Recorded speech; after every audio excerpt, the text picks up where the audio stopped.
Assalamualaikum warahmatullahi wabarakatuh. Perkenalkan, nama saya Nurhaliza Tanjung, Prodi Pendidikan Bahasa Indonesia, semester 2, NPM 200101006. Baiklah, di sini saya akan menjelaskan sedikit tentang materi pengantar pendidikan. Yang pertama yaitu adalah potensi kemanusiaan. Potensi kemanusiaan merupakan benih yang kemungkinan menjadi manusia. Ibarat biji, menganggap apabila sudah tumbuh, bukan sudah besar, tidak mungkin menjadi pohon mangga. Penjelasannya adalah, potensi kemanusiaan merupakan benih kemungkinan untuk menjadi manusia yang mampu memanusiakan kemanusiaan. Adalah manusia dari hewan, makhluk, diciptaan Tuhan, yang lainnya.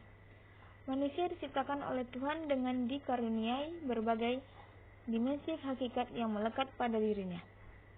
Lanjut kita ke materi yang kedua, yaitu tentang pemahaman pendidik terhadap sikap hakikat manusia akan membentuk peta tentang karakteristik manusia dan ciri khas manusia dengan hewan, yaitu hakikat sikap manusia adalah penetapan manusia yang jujur dengan binatang karena terjadinya manusia dari sikap mekanis, yaitu lewat dari kondisi, ilmu turunan, dan teori natural selection. Sedangkan yang membedakan manusia dengan hewan adalah kepekaan sosial, kelangsungan perilaku, orientasi pada tugas usaha dan pekerjaan individu manusia diberikan pikiran, sedangkan makhluk lain yang seperti hewan tidak memiliki pikiran. Lanjut materi yang ketiga mengenai kata manusia berasal dari bahasa Sanskerta yaitu manu dan dalam bahasa Latin yaitu mens, berakal budi, atau homo yang berarti manusia menjadi binatang kajian filsafat.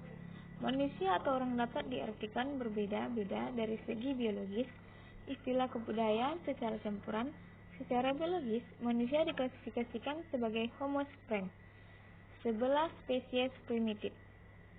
Materi selanjutnya yaitu bagaimana pendidikan di zaman corona ini, terutama bagian SD, SMP, dan SMA. Apakah sesuai dengan diharapkan negara? Terutama bagian SD, yang masih dasar bisa dikatakan belum mengetahui bagaimana cara pembelajaran dan mengajar yang sesungguhnya. Karena terhalang oleh COVID yang menghambat pembelajaran sekolah secara langsung, serta berkelanjutan pula dengan generasi yang berikutnya. Untuk seterusnya, seperti anak SPM dan SD, dan telah ada pembatasan interaksi, Kemdikbud yang mengeluarkan kebijakan meliburkan sekolah dan mengganti kegiatan belajar mengajar dengan sistem pembelajaran jarak jauh. Dengan merupakan suatu kebijakan baru, tentu ada sistem negatif dan positifnya. Adapun masalah yang sering terjadi pada sistem ini adalah akses informasi yang terkendala oleh jaringan yang menyebabkan lambatnya dalam mengakses informasi. Siswa mengeluh karena tugas yang diberikan oleh guru lebih banyak dari pelajaran tatap muka. Penerapan pembelajaran online juga membuat pendidik berpikir kembali mengenali modal dan metode pembelajaran yang akan diterapkan. Tetapi, di balik masalah dan keluhan tersebut, tentunya juga terdapat hikmah pembelajaran jarak jauh yang diterapkan saat ini.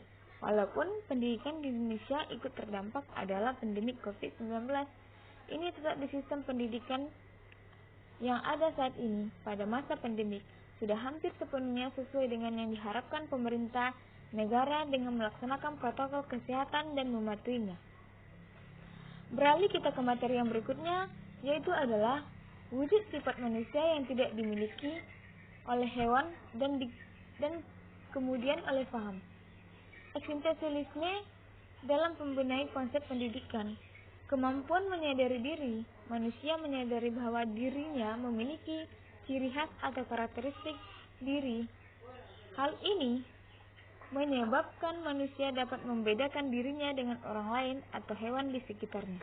Bahkan, orang lain bukan hanya membedakan manusia juga bisa membuat jarak atau distribusi. Materi yang terakhir yaitu adalah mengenai kemampuan manusia menetapkan diri dan dapat menembus dan menerobos serta mengatasi batas-batas yang membelenggu dari dirinya, sehingga manusia tidak terbelenggu oleh tempat dan waktu. Kemampuan berekspresi perlu dibina melalui pendidikan beserta didik dan peristiwa pembelajaran, mengantisipasi suatu keadaan dan peristiwa, melihat prospek masa depan dan suatu serta mengembangkan daya imajinasi kreatif sejak kanak-kanak. Mungkin itu saja yang dapat saya jelaskan. Kurang lebihnya saya mohon maaf dari materi ini. Saya akhiri dengan Assalamualaikum warahmatullahi wabarakatuh.